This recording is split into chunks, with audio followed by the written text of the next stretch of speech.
Hi everyone, welcome back to Alice and the Giant Bookshelf. Today it's the middle of the year, it's time for a freak out, so let's get on and do the mid-year freakout tag.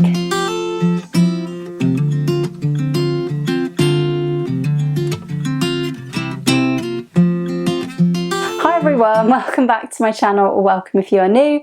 My name's Alice and I have way too many books, and today we're going to be talking about books that I have actually read so far this year. And as we are at the end of June now, it's time to do the mid-year freakout tag, which we booktubers like to do at this time of year. There are 13 questions in this check-in on what you've read so far in the year. This year I have definitely read a lot of books so far. I've already reached my target of 72 books for the year. I made it to that target this month in June, and I've actually now read 77 books this year, so that seems like a lot. So lots to choose from to answer the questions in this tag. So without any further ado, let's get on with the questions. So question 1 is the best book you've read so far this year.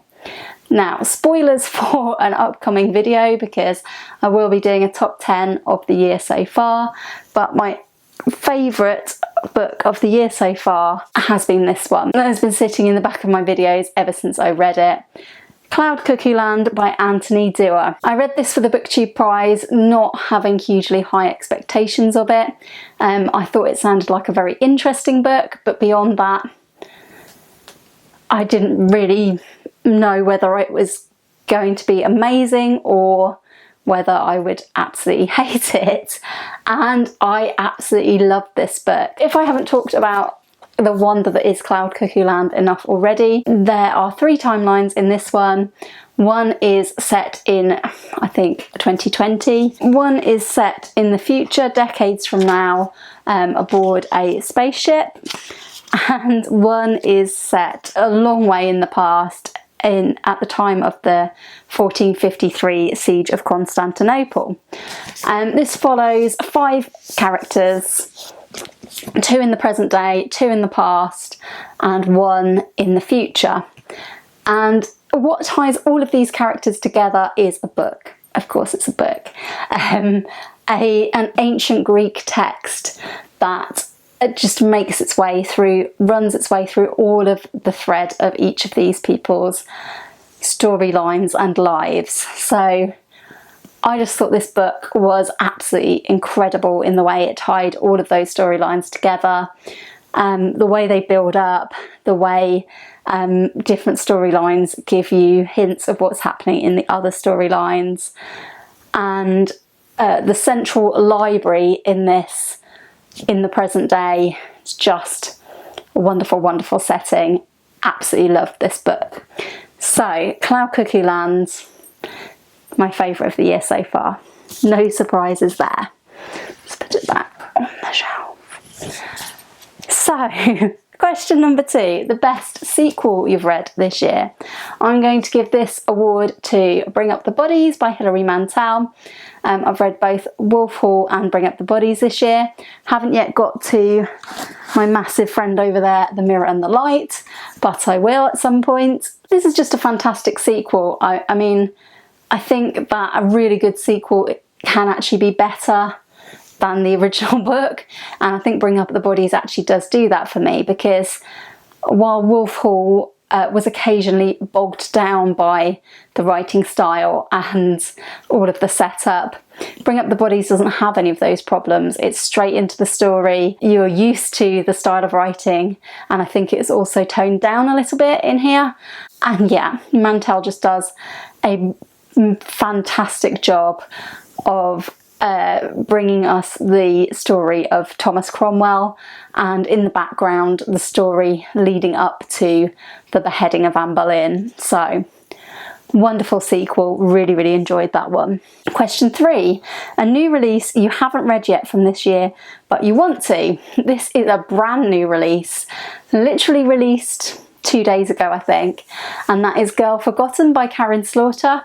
I don't actually own this book yet, but I definitely do want to read it, and that is because this is the sequel to Pieces of Her by Karen Slaughter, which I read earlier this year with Berna from Berna's Bookish Adventures, and then watched the TV series, which was very questionable and didn't seem to me to be hardly related at all to the book.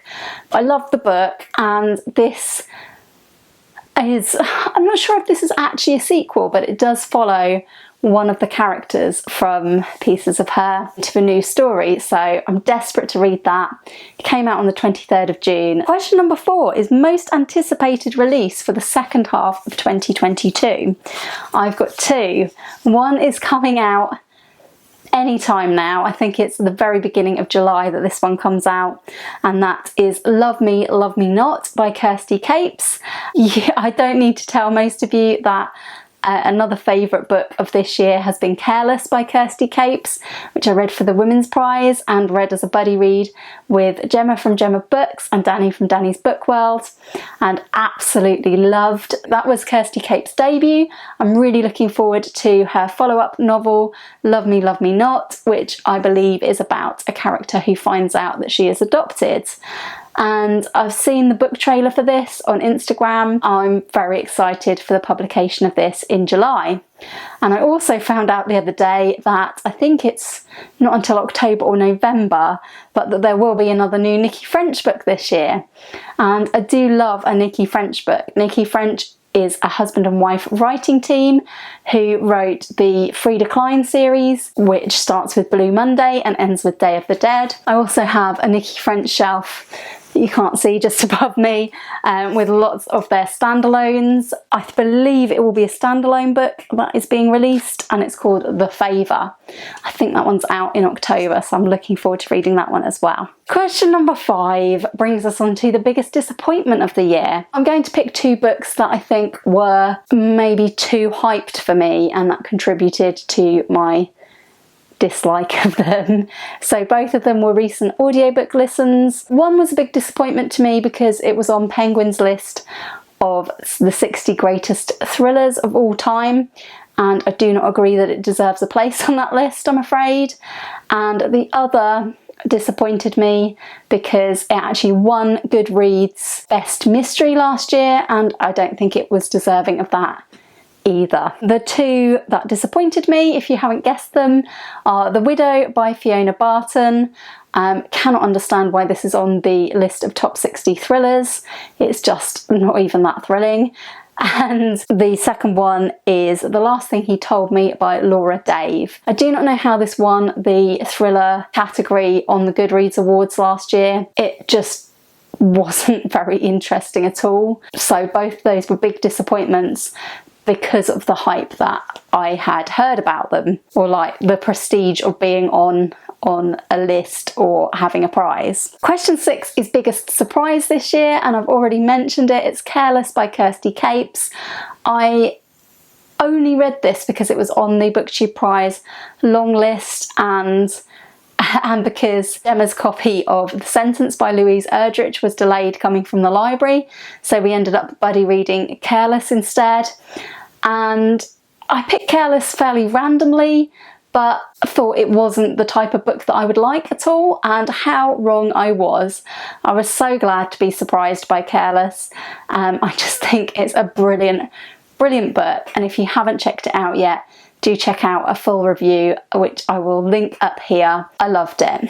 Question 7 is favourite new author. I would be reluctant to give somebody favourite new author where I hadn't read more than one of their books. So for that reason, I'm not saying Anthony Dewar, even though I loved his book. I haven't read any others of his. I'm not saying Kirsty Capes because I've yet to obviously read her second book, which is coming out in July. What I am going to say is I do think I've got a new favourite author in Kazuo Ishiguro. I recently read Never Let Me Go, which I've been wanting to read for years, and I also have read this year Clara and the Sun. Both books are absolutely excellent. I recently hauled The Remains of the Day, and I intend that to be my third Ishiguro, and I do think that I found an author here who I will definitely be willing to try all of their work. I think his books are really subtle, really interesting, and I like the themes in them so far of the ones I've read. So a potential new favourite go-to author with Kazuo Ishiguro. Question 8 is the newest fictional crush. I didn't really have one. Question 9 is newest favourite character. I've picked a set of 2 different characters from 2 different books that I loved. So firstly of all, I couldn't go past this without mentioning Bess and Ishao, the 2 main characters in Kirsty Capes' Careless. Bess is just a brilliant narrator, and Ishao, her best friend, is a fabulous character too. And secondly, I have to mention Marion Graves and Jamie Graves from the book Great Circle by Maggie Shipstead. I just absolutely love these 2 and following their life stories as they grew up, as they lived their lives. I thought Marion was an amazing character, but I also thought her twin brother Jamie was an excellent character. Yeah, lots of new favourite characters this year. But the book that I'm going to mention next actually has even better characters than that, characters that I love so much. So I'm going to mention them as well. Question 10, a book that made you cry this year, and question 11, a book that made you happy this year.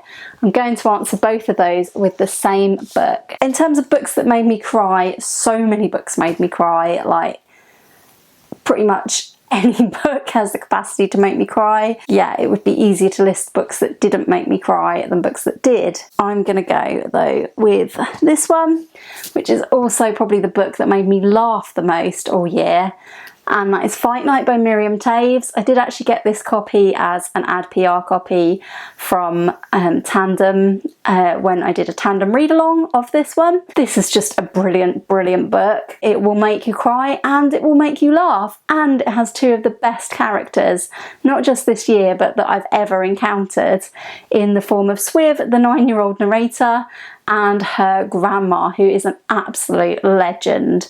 If you haven't heard of or read this book yet, please do go out and read Fight Night, because it's worth it. Grandma is hilarious, absolutely hilarious, and it definitely made me laugh, and it also very much made me cry. So highly recommend Fight Night by Miriam Taves, and I've picked it for both of those questions because that is how I roll. But again, for the question, books that made you happy this year, so many books have made me happy. Like, there have been some really good reads this year so far. It's been a great year for reading. Question 12 is the most beautiful book you've bought or received so far this year. And I'm going to go with Julia and the Shark by Kieran Millward Hargrave with Tom de Freston.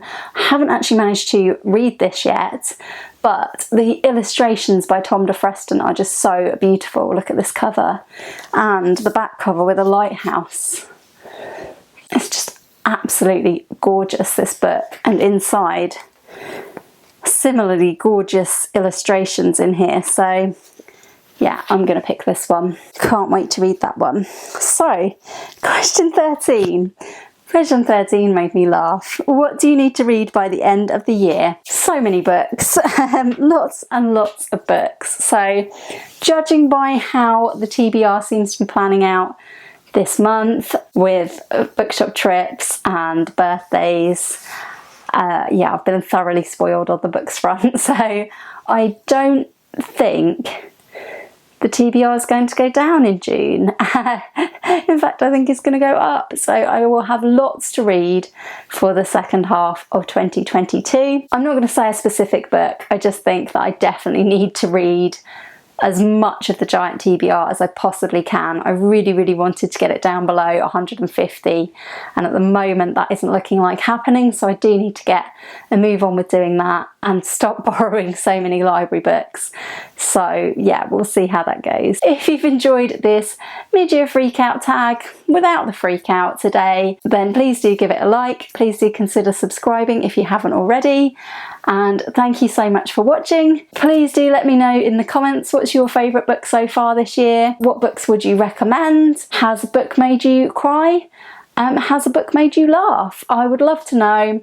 Please do chat to me in the comments about any of these things, and I will hope very much to see you again soon in another video all about books here on Alice and the Giant Bookshelf. Bye for now.